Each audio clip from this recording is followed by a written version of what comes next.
ഞങ്ങൾ വാദിക്കാനും ജയിക്കാനുമല്ല, അറിയാനും അറിയിക്കാനുമായി ചിലത് പറഞ്ഞു എന്ന് മാത്രം. ആളുകൾ കുറ്റം പറയുന്നത് പുഴ താണിക്കുളം പുഴ എന്ന് പറഞ്ഞാൽ താണിക്കുളം മാത്രമാണെന്നുള്ള ധാരണയാണ് നിൽക്കുന്നത്. പക്ഷേ ഈ പുഴയുടെ ഉത്ഭവം വെള്ളാനിമലയിൽ നിന്നാണ്.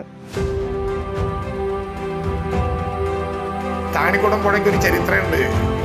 താണിക്കുളം ഭഗവതി സാധാരണ അവിടെ പുഴയിൽ പോയി നീരാടില്ല. വെള്ളം ഉയർന്നു വരുമ്പോൾ താണിക്കുടം പുഴ തന്നെ ഉയർന്നു വന്ന് സ്വയംഭൂവായ താണിക്കുടം ഭഗവതിയെ ആറാട്ടു നടത്തുന്ന താണിക്കുളം പുഴ എന്ന് പറയുമ്പോൾ വെള്ളാനിമലയുടെ അടിവാരത്തിൽ നിന്ന് ഉത്ഭവിച്ച് താണിക്കുളം വഴി ഒഴുകി പോകുന്ന പുഴ. ആ പുഴയിൽ ഏശൻചിറയിലാണ് ഇപ്പോൾ പുതിയ ചിറയുടെ നിർമ്മാണം നടക്കുകയാണ്. ആകെ നമ്മൾ ആശ്രയിക്കുന്ന ഒരു പുഴ ഇത് മാത്രമാണ്. അപ്പോൾ ഈ നാടിൻ്റെ ജലസംഭരണി എന്ന് പറഞ്ഞാൽ ഈ തോട് മാത്രമാണ്.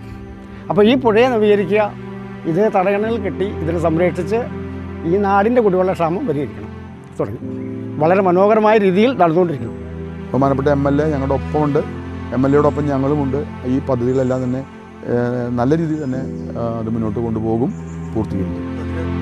അതിന്റെ പ്രവർത്തനം എങ്ങനെ നടക്കുന്നു എന്ന് കണ്ണുള്ളവർക്ക് മുഴുവൻ കാണാൻ പറ്റും എന്നും മാത്രമല്ല, ഏശൻചിറ ഉൾപ്പെടെ 5 ചിറകളുടെ ആദ്യഘട്ടം നടക്കുന്നതോടൊപ്പം പുതിയ ബഡ്ജറ്റിൽ ഒരു 10 കോടി രൂപ കൂടി അതിന്റെ തുടർ പ്രവർത്തനങ്ങൾക്ക് മാറ്റിവെച്ചിട്ടുണ്ട് എന്ന യാഥാർത്ഥ്യം അറിയാൻ, തർക്കിക്കാനല്ല.